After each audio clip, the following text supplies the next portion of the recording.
Ever since live horse racing ceased to exist at LeBois Park nearly a decade ago, many people have come forward with plans on what to do with that prime piece of Garden City real estate right along the Boise River. Now some of those plans are coming together with construction of a new Riverside Park and, of course, plans to convert the old grandstand and track into the new Athletic Club Boise soccer stadium. But what developers probably didn't plan for, dozens and dozens of feral cats who have called that place home for years. Aspen Shumpert brings us this very complicated relocation story that isn't exactly a feel-good one, according to the Friends of the Felines. Oh, and here comes Betty, the blind kitty. Betty! Donna Brown is known around Garden City as the cat lady. I guess I am. With 4 cats of her own and a few fosters. What's everybody doing? She runs the nonprofit Garden City Community Cats Project.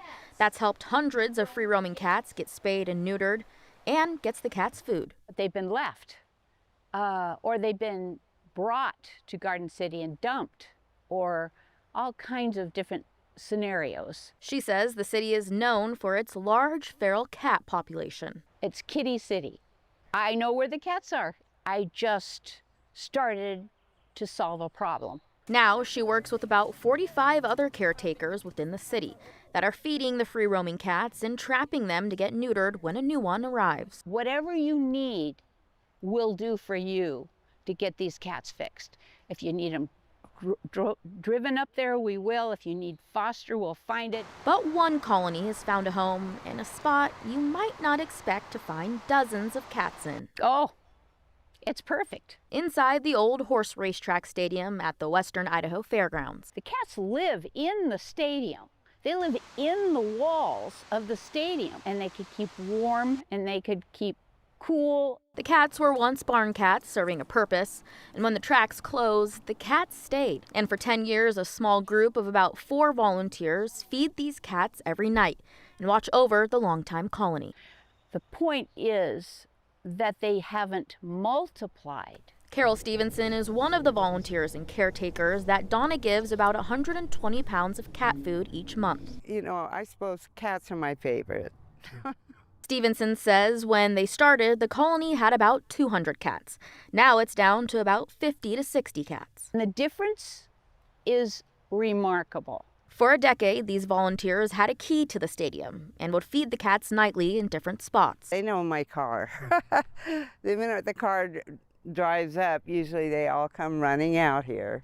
But now, these cats are trapped in the middle of growth, as their home is being remodeled to become the new soccer stadium for Athletic Club Boise. It was here, the thing we were thinking about so many years. Earlier this month, Athletic Club Boise told these volunteers instead of feeding around the entire stadium, they made a designated fenced area out front of the ticket booth to feed because construction was starting. We'll see the cats over there. They see us putting food out and stuff, but they're in their places where they've always been. They're thinking, now she's gonna come over here, you know?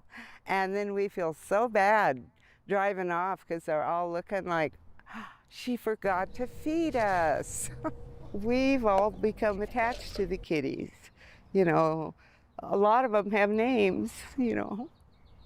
The colony is made up of different packs of cats who Stevenson says are all territorial. They don't all come together hardly ever.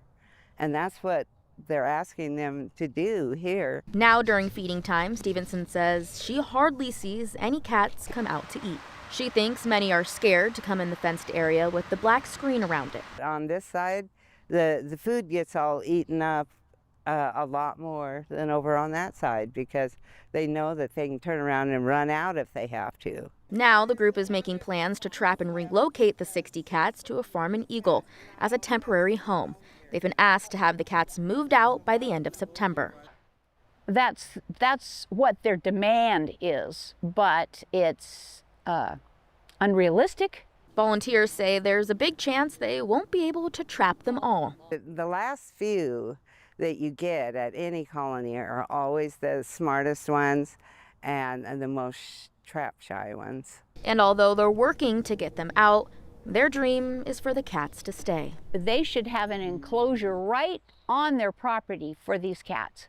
And they should call their team the Ferals.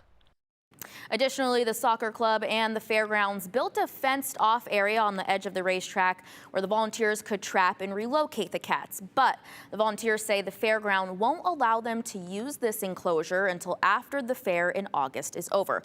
I spoke with the fair's director this morning, Bob Batista, who says they have concerns about fair attendees seeing the cats, which could lead to the cats possibly getting harassed, and they want to avoid that altogether. But they are trying to work with the volunteers to find a solution.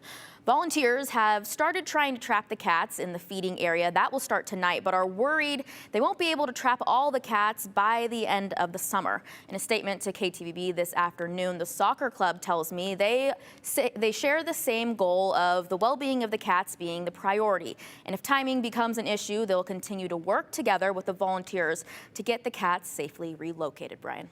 Okay, so I understand the barns have been gone on the fairgrounds, or at least on Expo Idaho, for a couple of years. So they've kind of moved that direction into that stadium. So they've been there during the fair. Yeah. People have had to have seen them at some point or other, during concerts, any of this stuff. Yeah, the volunteers know they're there, but they also allude to the community knowing the cats are there. Okay, so if they do move them and are able to get, let's say, at least the majority of them, what are the chances these cats make their way back? Because as you heard and they said, they're pretty territorial. Like they like their space. Yeah, volunteers say that is a high possibility. They've seen that with other feral cats that they've relocated. So although we're trying to maybe get rid of the cats this summer, it's likely they will be back after being relocated. What happens when we get to the end of September and there are cats still there? I think we'll have to see. I think we kind of know. Yeah. All right. Thanks, Aspen.